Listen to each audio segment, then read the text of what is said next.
Hi everyone, my name is Greg Moore and I'm the Director of Education for Ultraslide, and today's presentation is about lateral motion training and specifically the use of the Ultraslide slide board for sports conditioning and athletic training. Now, slide boards have been around for quite some time, actually, and some of you may have seen them at one time or another, and they started out looking pretty much like this, probably. Skaters were probably the first folks who used slide boards on a regular basis, and they were homemade like this, piece of wood, maybe put some kind of polish on the top, and then they just put like 2x4s on the ends and padded them. Not ideal, but they functioned at some level. In recent years, lateral motion training with slide boards has really come a long way, and it's become very popular for athletic conditioning and rehabilitation, and there's a lot of good reasons for that we're going to be discussing today because it is an incredible tool for athletic conditioning. As all of you probably know, human beings, we move in three planes of movement: the sagittal plane, which is forward and backwards, up and down; the frontal plane, which is side to side; and the transverse plane, where we're rotating, actually. The majority of our training techniques, equipment, and modalities that we use for athletic training tend to be focused on the sagittal plane, and there's nothing wrong with that, but a lot of our movement in sport, in fact, a ton of it, happens in the frontal plane, moving side to side, and a lot of it, of course, also happens in the transverse plane. Also very significantly in athletics is the fact that most of our injuries tend to occur when we're moving in the frontal plane and the transverse plane.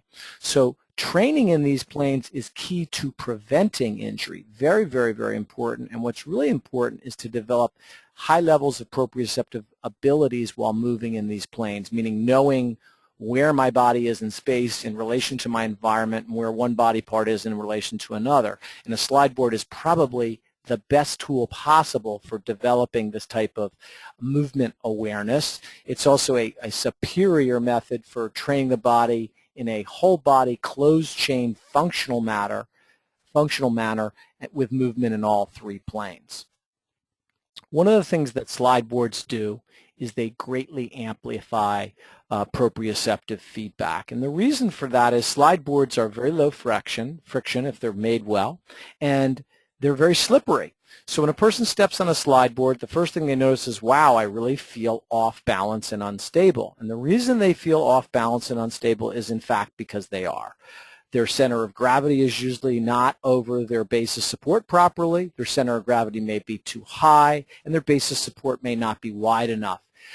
What's nice about a slide board is when you're off balance, you feel it. You know when you are in the wrong position. You know when you're out of alignment. And the key to learning, to motor learning, is that we learn through proprioception. In other words, we need to feel when we're doing something right and feel when we're doing something wrong. So whether I'm learning a tennis swing, a golf swing, or I'm skiing, when we say I've got it or he learned it, what we mean is proprioceptively they feel the difference between right and wrong. So when we create an environment like a slide board does, where we amplify proprioceptive feedback because mistakes are magnified, it actually makes motor learning faster, and that's definitely true with sports skills on a slide board as well. So they learn faster, and there's a real proprioceptive benefit to it, unlike some other forms of training. Other things that a slide board is going to do for us, it's going to let us move in virtually any direction and at any level and in all three planes. So it really is a very, very versatile tool. It's very easy to pivot, which allows us to move in any direction we want and to train in 360 degrees, so to speak, even though the product is linear, because we can pivot, we can train in any direction, and we can train in all the planes, and we can change planes and directions rapidly and safely because the foot is not stuck to the ground, so we can pivot rapidly on it. And we can also change level by flexing and extending. So really functional training tool.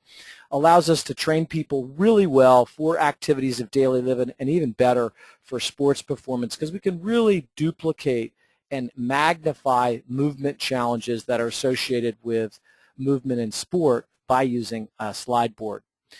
At the same time, a slide board is going to provide both aerobic and anaerobic conditioning. So we're not going to get one or the other. We can get both of those things with one tool. We're going to definitely develop sport-specific strength, power, and a lot of stability when we're using a slide board. Now, benefits of a slide board also we can talk about specific locations of the body and how it specifically strengthens areas of the body.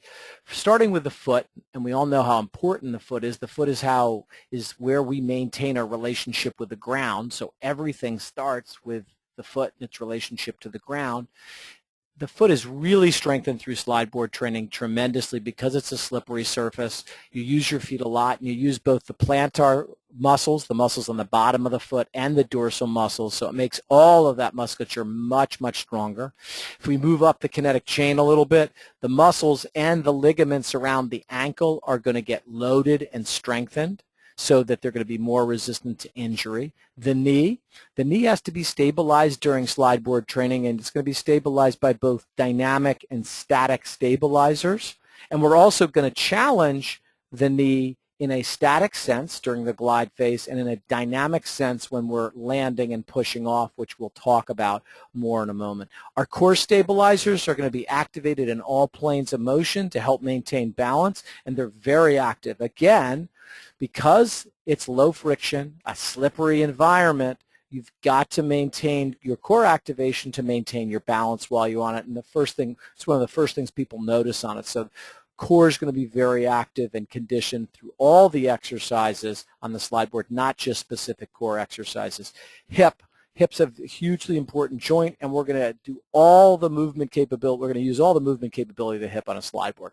Going to get a lot of ab and adduction, which we don't get with other modalities, which is tremendously important for injury prevention and sports performance. We're also going to get a lot of internal and external rotation at the hip, again, something we don't get with a lot of modalities, in addition to flexion and extension on the slide board, which we can challenge very effectively as well.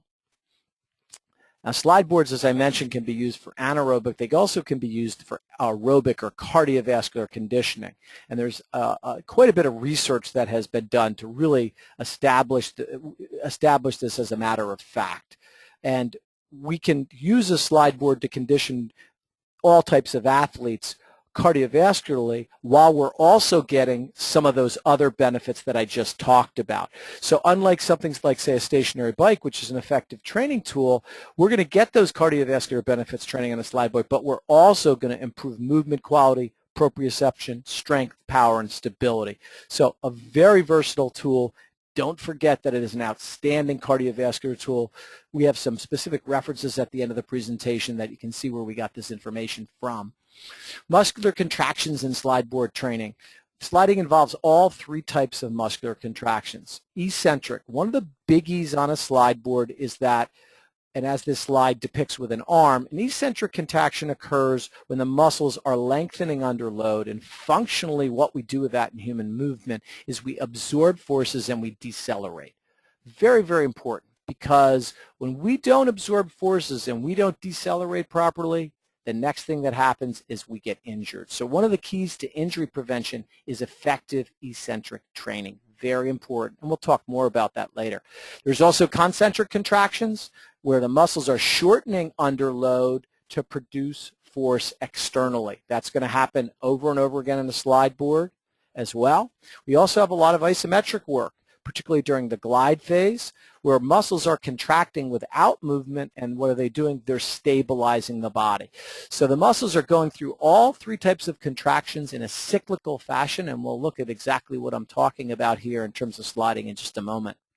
So there's three basic phases of sliding in your basic skating slide, which is one of our staple movements. Phase one is the push-off, as you can see there. During the push-off, he's producing force externally, pushing through that bumper so his body moves laterally, and this is concentric in emphasis. As he's gliding in the second picture there, he's really maintaining his position, so his muscles aren't creating movement, they're creating what? Stability through isometric contraction. And then as he lands, as the foot contacts the bumper, he's got to decelerate his inertia that he's created during the push-off. So he's doing what? He's using those muscles eccentrically. And a big part of the benefits of slide board training is the fact that there's a real emphasis on the eccentric phase. Users are actually going to acquire strength through a form of accommodating eccentric load. So when you push across the slide, you're going to have to decelerate the inertia created. The inertia is through the acceleration during push-off and your body weight. So as you hit, you have to decelerate that. So that inertia that you create on a slide board is variable, and it's directly related to how strong of an acceleration you produce by the person. So that, what determines our acceleration, really it has to do with the strength of the user and their size. So what this means is that there's an inherent adjustability that just occurs automatically with a slide board. The bigger and stronger someone is, the harder they push off, the more they accelerate, the more body weight they have, the stronger eccentrically they have to be to decelerate them. So as you get stronger in the push-off, you're going to get stronger during the landing. So everything works together. We also have an eccentric emphasis, even doing a basic strength exercise such as a lunge where both feet are on the slide surface, because as we descend in the lunge on the slide surface, since the surface is slippery, the limbs are going to try to move away from each other very, very rapidly, which is to say they're going to lengthen more rapidly, and it's going to require more control, meaning that the eccentric phase is going to be emphasized. So we're going to get extra emphasis and extra benefit from that eccentric emphasis during almost everything we do on the slide board. Now, why do I emphasize eccentric training and the benefits so much? Because it's so very important. Eccentric strength helps us prevent injury because injuries usually happen when we're landing and we're decelerating.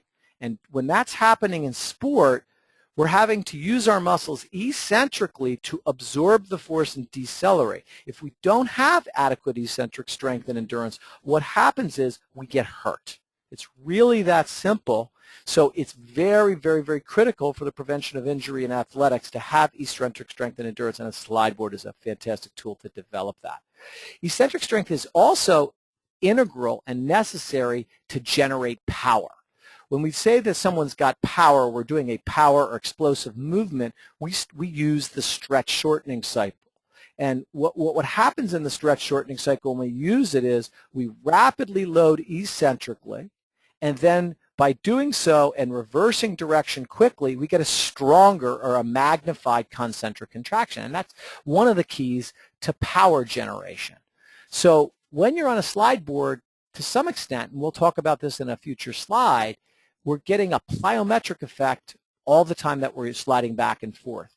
Now, most of the weight training that we do and other techniques do not really do much to improve functional eccentric strength. And the reason they don't is because in order to get stronger eccentrically, typically we have to use much higher loads because we are innately stronger eccentrically. So to get stronger with weights, for example, it means we have to use much, much heavier weights, weights that are heavier than we can lift on our own. That creates a set of challenges and it creates risk. High loads, multiple spotters, difficult to do these exercises properly, and a high potential for injury. So what's neat about the slide board is we can get a lot of these benefits without resorting to these extremely high loads. I also alluded to the fact that slide boards generate a plyometric effect, and this is particularly true when I start sliding at a faster cadence.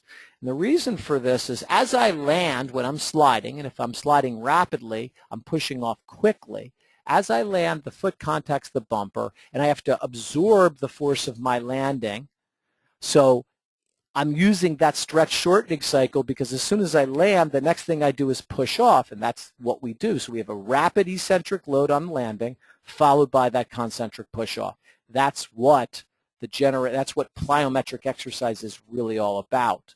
And it's really nice because what happens with the slide board is as a person develops, an athlete develops more tolerance, they tend to increase their sliding speed and cadence. As they increase their sliding speed and cadence, it makes this plyometric effect more pronounced because I'm landing at a higher speed. When I land at a higher speed, I have to decelerate more rapidly eccentrically, and then I push right off. So it's a very nice way of developing a lot of the benefits that we get from plyometrics and improving power generation in athletes. Another thing that's a very useful aspect of a slide board is metabolic conditioning.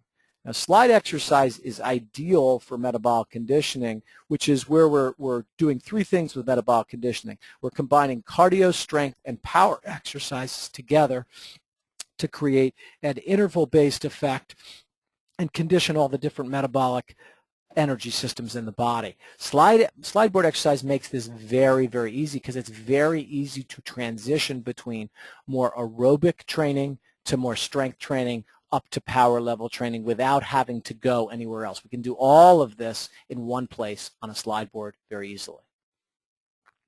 To use the slide board effectively, it's really important to understand the relationship between the length of a slide, the cadence, how fast you're sliding back and forth, what's happening with muscular engagement and caloric expenditure on the slide.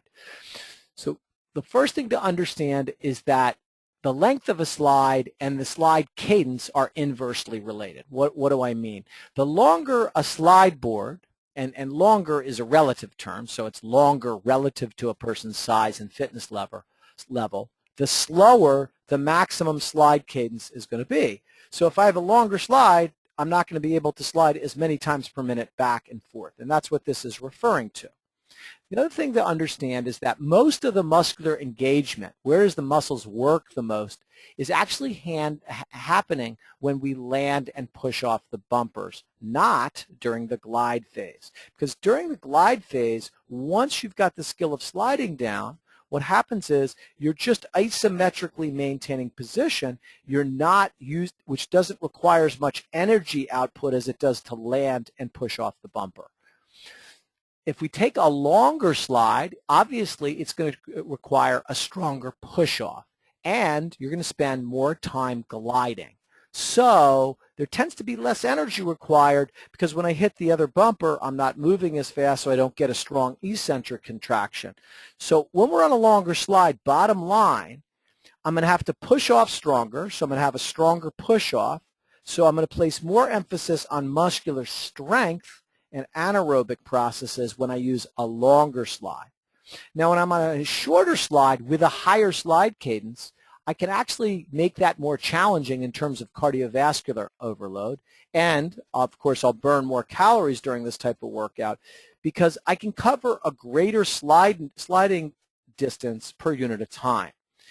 The other reason for this is that, again, if I have a higher cadence, I'm doing more landings and push-offs. And remember, most of the work on the slide board is happening during that landing and push-off phase. So a shorter slide with a higher cadence is going to require more work, more energy output, more caloric expenditure, higher cardiovascular output. To give you some examples of this, if we take an athlete, let's use myself and say I'm 5'9" tall, and I'm on a 5.5-foot slide, which is relatively short, and I'm sliding at 60 times per minute, I'm going to cover 330 feet per minute. And trust me on this, my heart rate's going to be up there. Now, if you took me and then put me on a 6.5-foot slide and have me slide 40 times a minute, I'm only going to cover 260 feet. And you might be saying, well, just slide faster. I can tell you, I can promise you that most people are not going to be able to slide much faster than 40 slides a minute on a 6.5-foot slide because of the time it takes to get across the slide. So all things considered, I can actually get more work done and produce more cardiovascular overload with a shorter slide. If I want to work more on my muscular strength and anaerobic, I'm going to use a longer slide with a stronger push-off. Slide boards have also been used heavily in rehabilitation, continue to be used in that, and they're particularly good for a couple things that happen in athletics. One, patellofemoral disorders, they can be very useful for rehabilitation, very useful for medial and lateral meniscus injuries to rehabilitate. We also find them extremely useful for ligament injuries of the knee, including in ACL, anterior cruciate ligament, PCL, posterior cruciate ligament, medial collateral ligament, and lateral collateral ligament injuries. And of course, sliding is excellent because it provides excellent proprioceptive benefits, and part of any good rehab program is working on improving and reestablishing proprioception during the rehab process. In addition to slide length and slide cadence that I discussed, there are other ways that we can control exercise intensity, or put another way, there's other acute exercise variables that we want to go through. First of those is arm movements. So while I'm sliding, if I have my hands on my hips, for example, I'm going to have less metabolic overload than if I was swinging my arms, and particularly if I start doing overhead arm movements. So one way we can up the challenge cardiovascularly and metabolically is to add in more arm movement. I can also manipulate the work-recovery ratio, and this is a big one in slideboard training. It's a big one in all training, as you know. So I can manipulate that work-rest ratio. Place we recommend starting, if you don't know where to start with an athlete, is 1 to 2, meaning 1 part work to 2-part rest or recovery. So I might do 30 seconds of sliding intervals at a high pace, and then I might do 60 seconds of recovery sliding at a slower pace.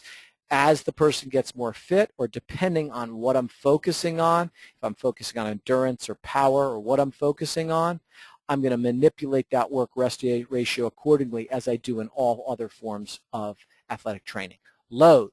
We definitely can increase load on a slide board. That would be the last thing I would manipulate because it's why add load if we don't need to, but when we're ready, we definitely can do that. How could we do that? We could wear a vest. We could hold weights in our hands, dumbbells, kettlebells, what have you.